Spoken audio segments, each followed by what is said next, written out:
today was a strange day to kind of wake up to and see some of the news. We've talked a lot about G2 on this channel. G2 are a team that is a bit of an enigma to me, because when they picked up HooXi and JKS and added it to the core of m0NESY, NiKo, and Hunter, you looked at that team and you kind of were a little bit underwhelmed, particularly at that time. You know, you'll think about the teams that were out there and who they were realistically going to have to beat to establish an era and be the #1 team. HooXi and JKS were never it for me. And I know, obviously, this upset a lot of people because JKS is fetishized in the fucking CS community, you know, for reasons that I can't really comprehend. He is a solidly average anchor player, not so great on the T side, definitely has flaws to his game.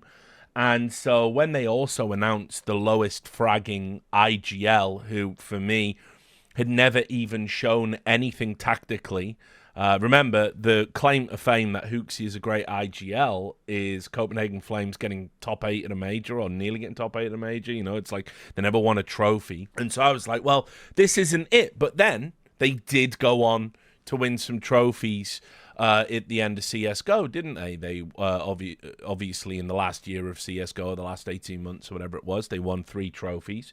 Now I'm just going to put this on the table because, again, people don't like facts, and facts upset esports fans. Esports fans recoil from facts like vampires recoil from garlic. And so here are the facts. Every time they won a tournament, they were either about to go into a player break or they were coming out of a player break. And typically, as you know, this is when roster moves are made, which is what we're about to get to today. When the season is kind of down and you have a break, that's when people start to experiment. Or if you're going into a break, players become complacent and they might even know, oh, well, I'm getting cut anyway after the break. It's all been decided, so what's the fucking point in trying hard?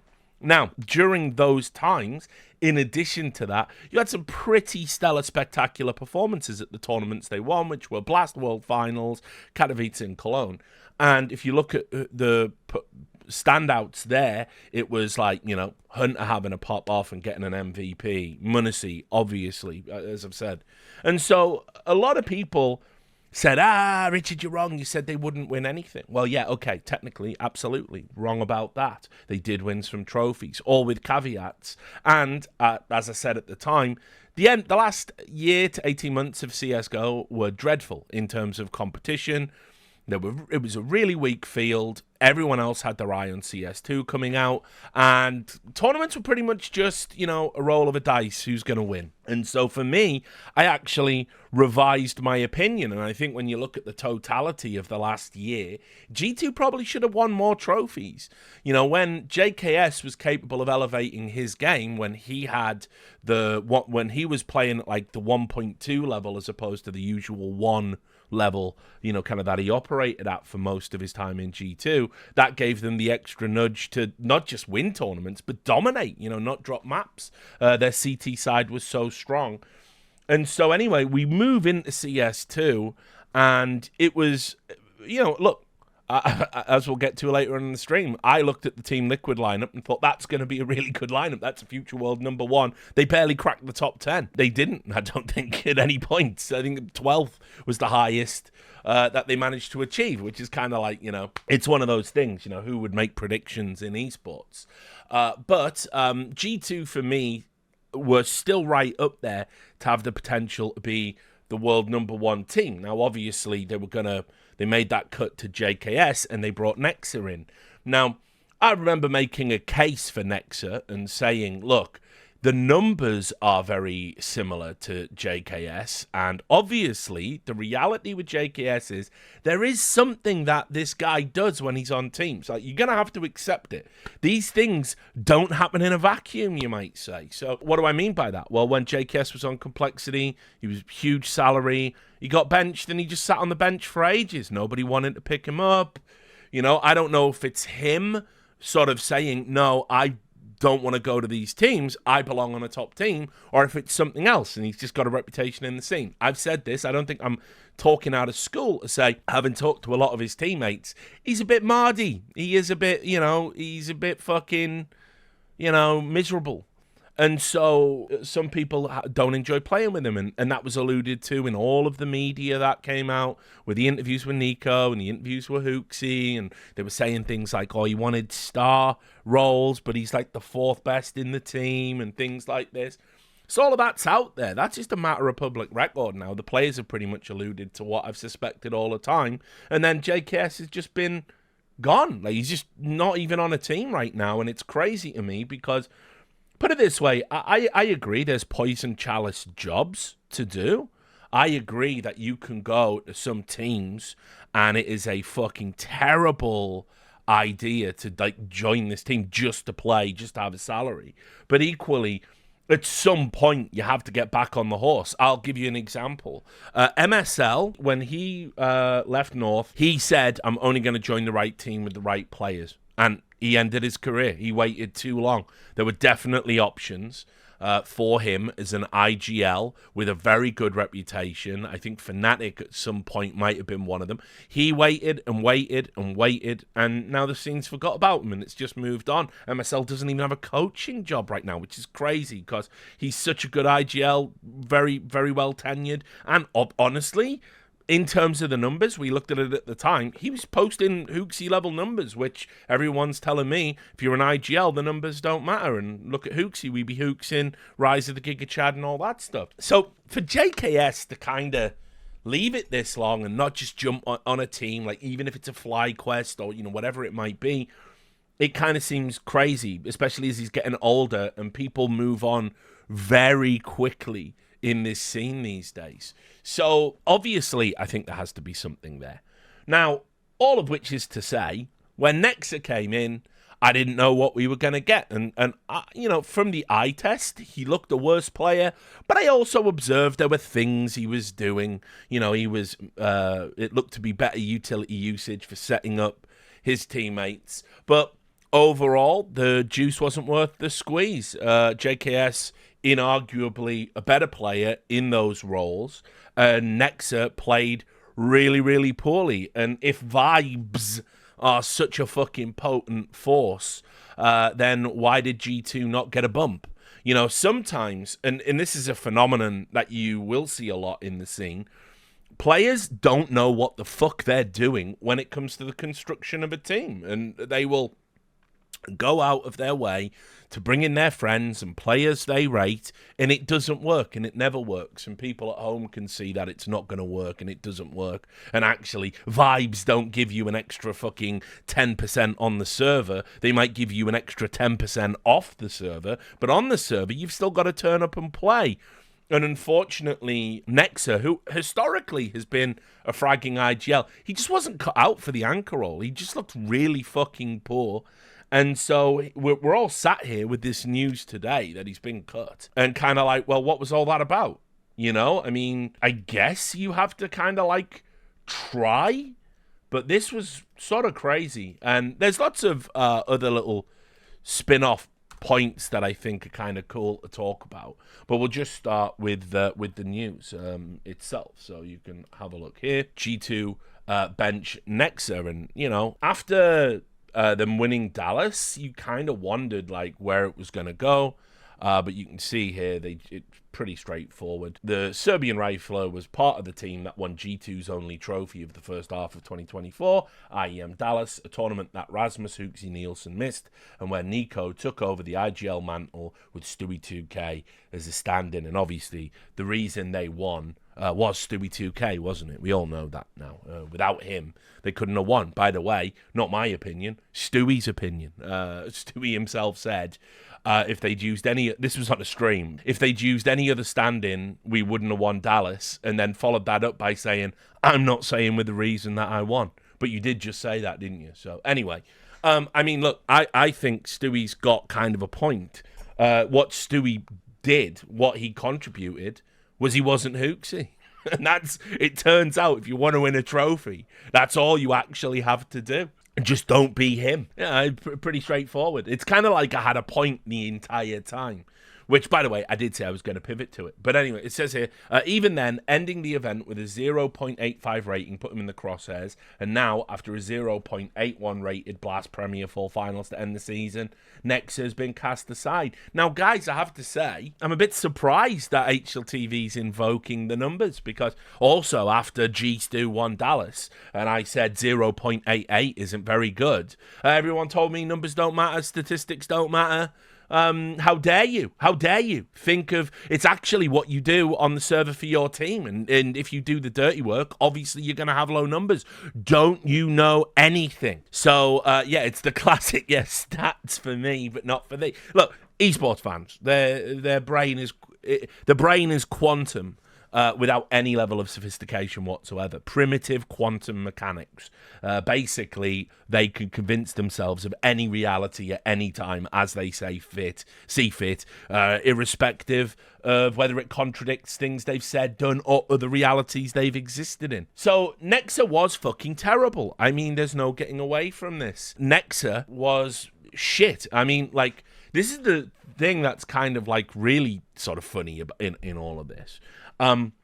You don't need to be a high-level CS expert, which I'm not, obviously, to understand how bad he was playing and how flustered he was in pressure situations. You know, his aim was off. He wasn't putting up numbers. He was positionally poor. Utility usage, which started out promising, had kind of gone to seed a little bit, and I don't really know what happened, other than if I was to theorize, I would say, I guess the community backlash and the pressure was starting to get to him a little bit. And so, obviously, when you're on a team like G2, where your IGL is essentially dead weight, there's no room for you to be as poor as this. I mean, for instance, if you were to look at just the fragging contribution Nexa was making compared to JKS, it's kind of day and night. I mean, like, JKS wasn't anything special. I want to make that abundantly clear. But what Nexa was doing was, it was like he cloned HooXi and became, and it was riding this clone of HooXi like it was a mech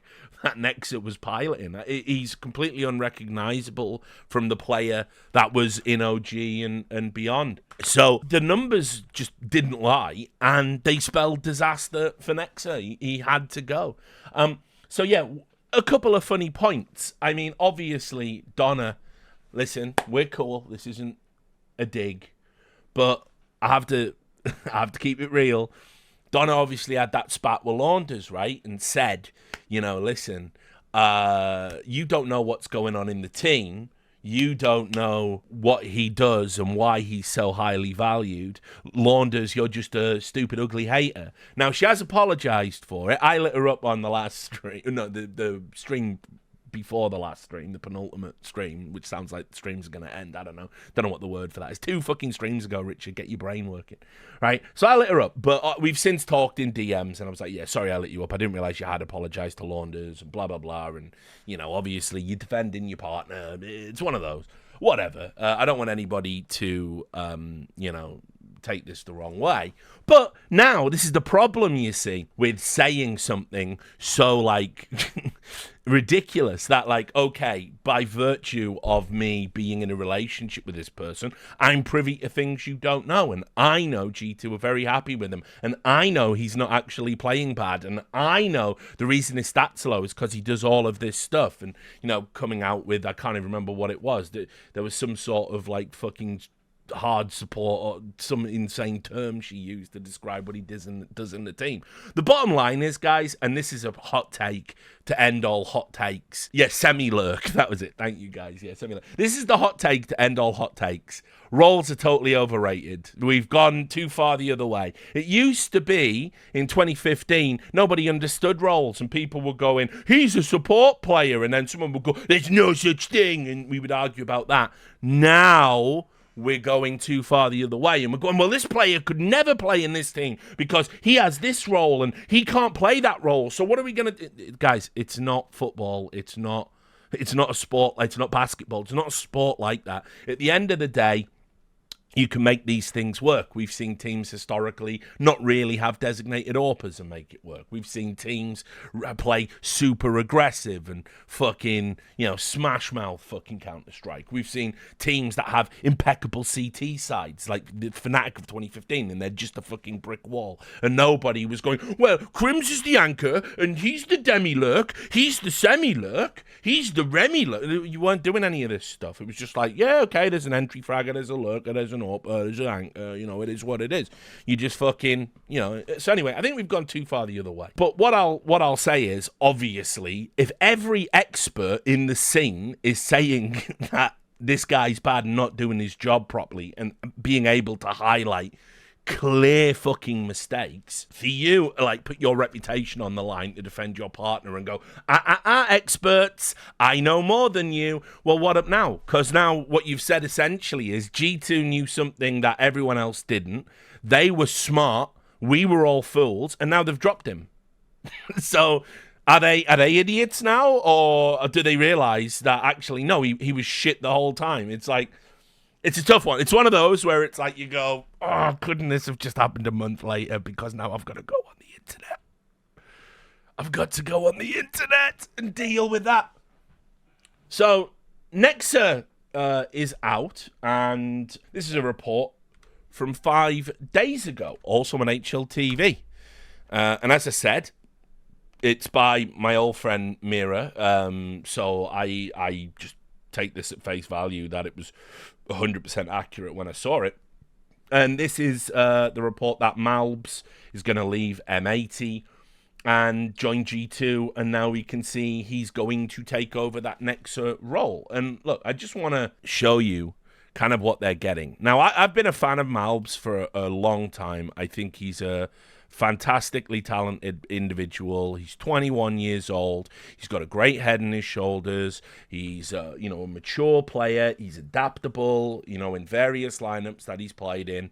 He's played a variety of roles, and these numbers might not look like they're setting the world on fire, but if you go to his individual matches, you can see when he's on, and it wasn't that long ago he actually this was a great game, particularly this map here, the first map, the M80 G2 masterclass, and Malbs fucking tore them a new asshole. He played so well against G2, and when he has these games against genuine bona fide tier 2, tier 3 individuals, he just oozes class and takes over a whole game and frags out. But when he has more complex, when he's up against a better level of opposition, he's still putting out decidedly solid numbers. Now, you can see here he had a couple of games recently, against Heroic and FaZe, where he wasn't particularly great, but I would also add these numbers are kind of deceptive if you go in, you look at what his other teammates were doing. M80 were just outclassed in these games, and you shouldn't really have any great expectations for M80 to go and challenge the likes of FaZe, the likes of Heroic, solid tier 1 teams. I mean, FaZe arguably the best team in CS2, and they're doing it regularly. They're out there.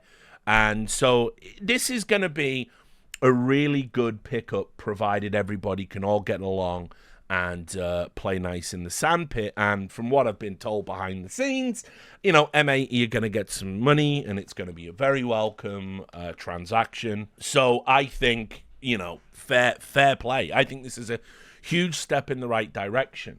Now, people are going to say, oh, well, the roles, it's going to be complex. They're going to have to change some things up. Again, I don't think you need to overcomplicate it. And also, I'll just add, whatever roles you need to give this kid, to give him a fair shot at success in G2, with the exception of taking things from Nico, you give them to him.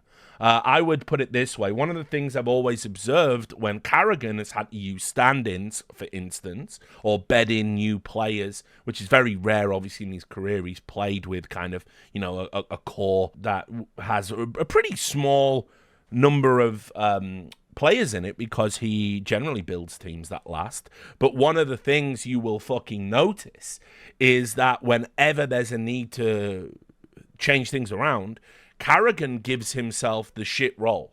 Carrigan will say, okay, I'm setting you up to succeed. I'll play this role. I'll do this. I don't usually do this, but it's going to be much of a muchness wherever I play. Like, Carrigan will have that one map in, like, every 20 maps. He'll just bizarrely top frag and then go back to being 0.8 for the rest of the time.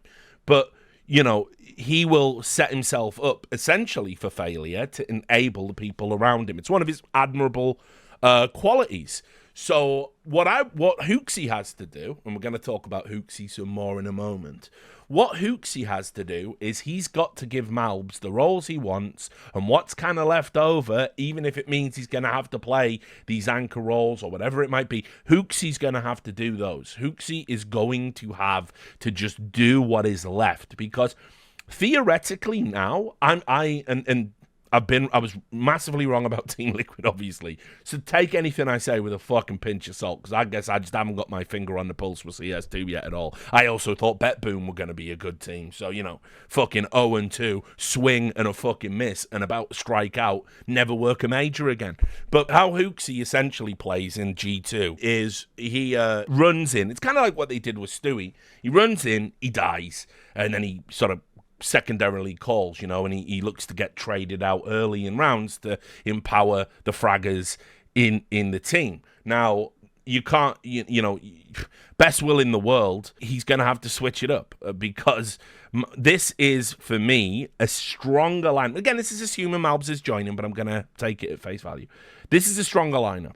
This is a stronger lineup than the JKS lineup. I think there's way more upside to Malbs as a player than there is with JKS. Not to mention untapped potential. So I think HooXi's got to sort of put himself in the bitch roles. And by the way, as we'll sort of get to, he should just be super fucking grateful, assuming he's not going.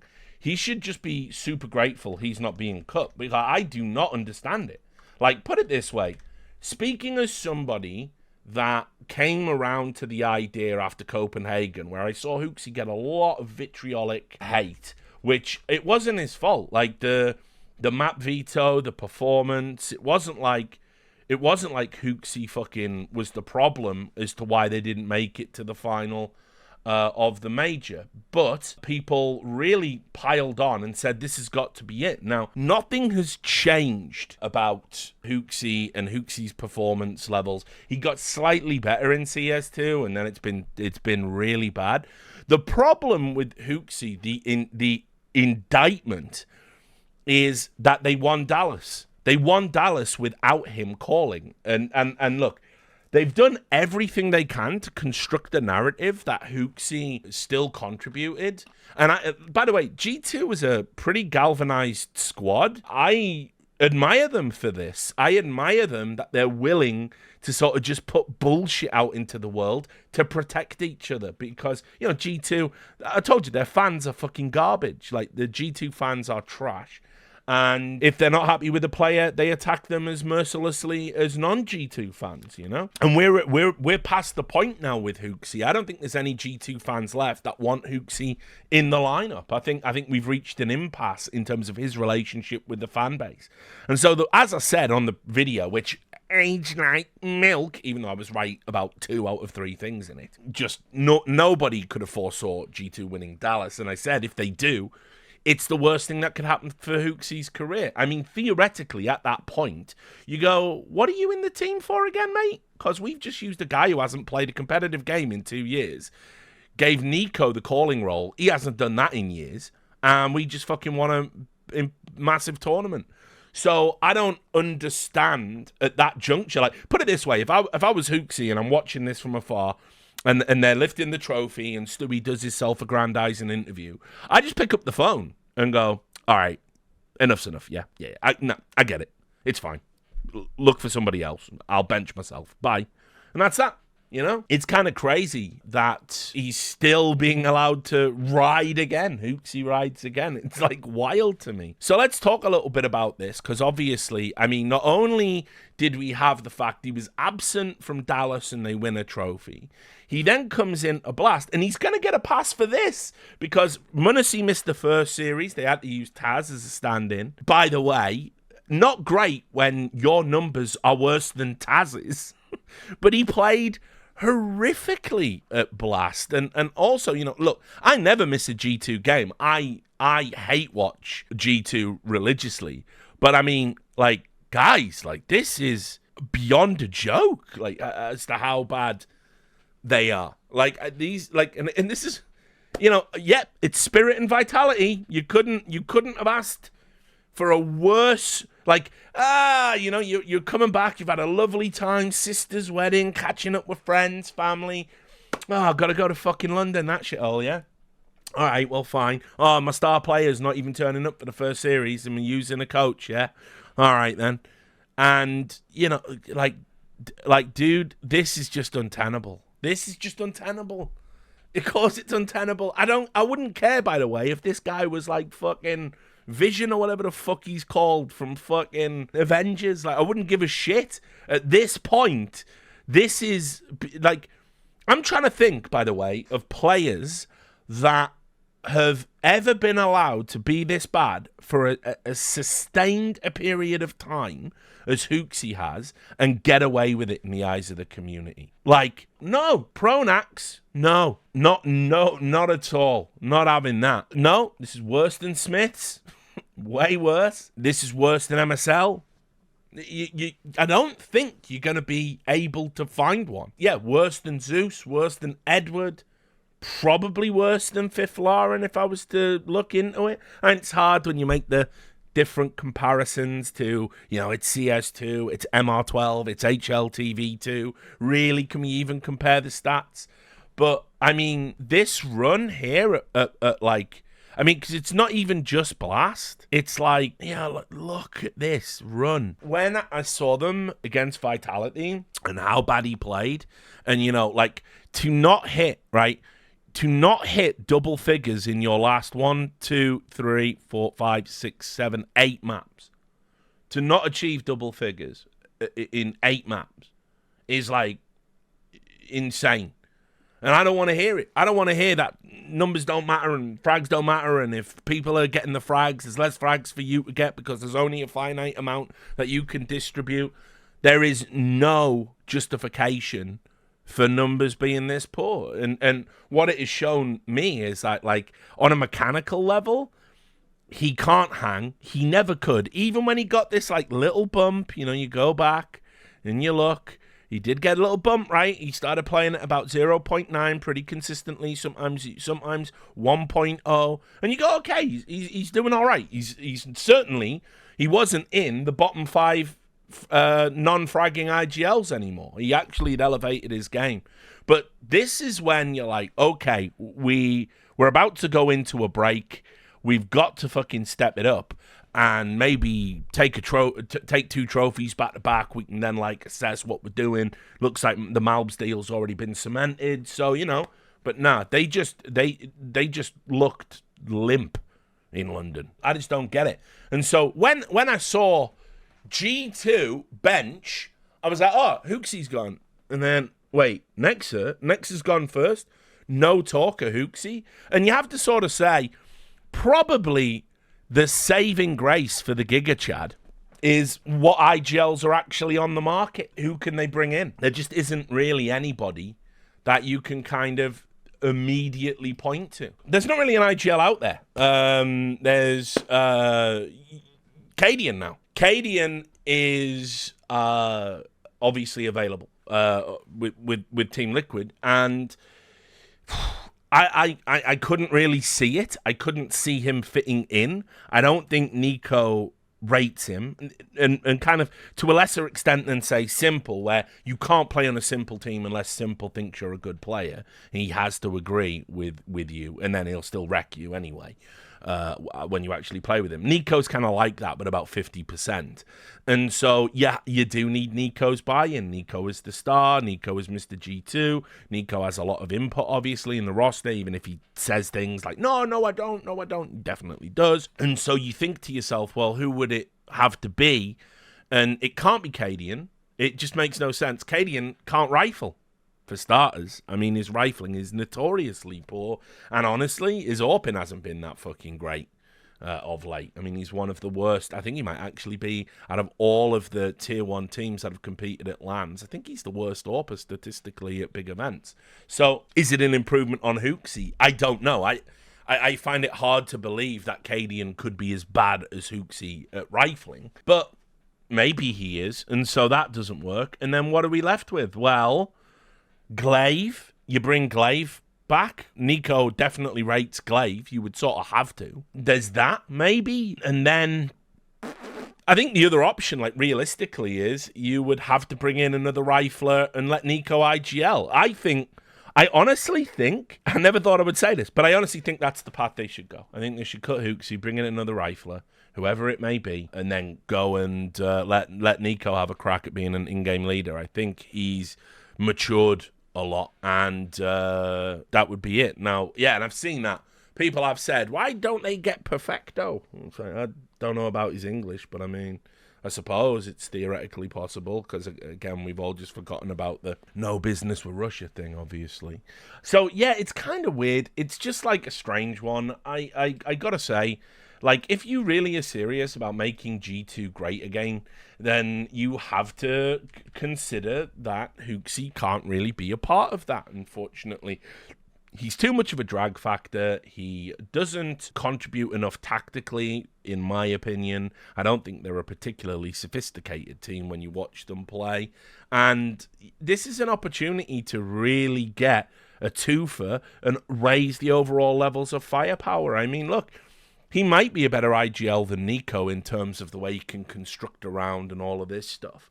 And obviously they were all doing that thing where they're going, oh yeah, he was calling us from the hotel. We were running his strats and all of it. And it's like, yeah, okay. But you've still got to call in-game. So, and you want a tournament without him. So pay him to write you a playbook and then pay him to fuck off. Seems to be the sensible option. So I don't know, but Nexa had to go.